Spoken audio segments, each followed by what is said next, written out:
The show is titled Public Space is a Dirty Dog because the public space is a dirty dog.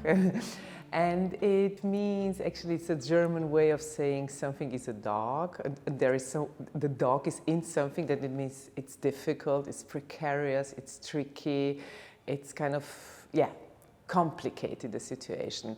And such is the public space. And I work very often in the public space, and I know the challenges of the public space so much, but I also love the public space a lot.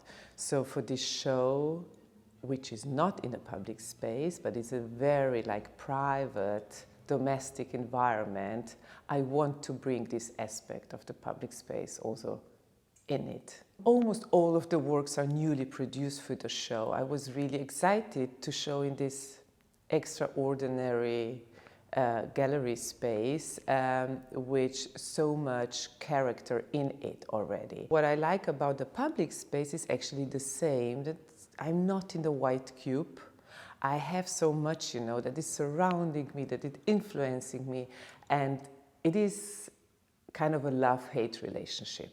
You actually wanted a good background for your work, a good treatment of your work, the care of your work, but at the same time you want to also to challenge it a bit. Yeah, I think there are so many ways how you can express your fight or your desires, and I like it the more the approachable way. So it's not like the fighting with a fist, but it's fighting maybe more with a kiss or with a hug. So there is a certain desire of getting closer to the objects.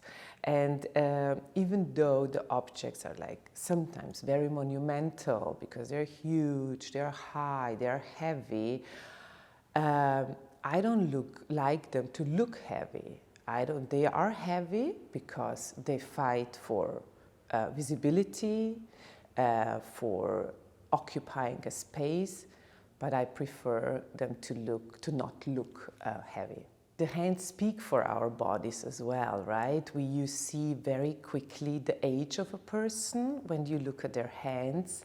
You see very often also the work people are executing when you look at their hands. They have thin hands, they are powerful hands. There is a handshake, it's a hand with hugging somebody. So hands can have something really touchable and something very soft, and at the same time they can be really also very powerful. I really want to keep on working, to not stand still. This is maybe sometimes also a bit of the disadvantage of mine, but it's also good because I'm preparing upcoming shows. So there is still a certain burden when we enter this established spaces as the art spaces, to perceive the artworks as something that is meant for us, was built for us.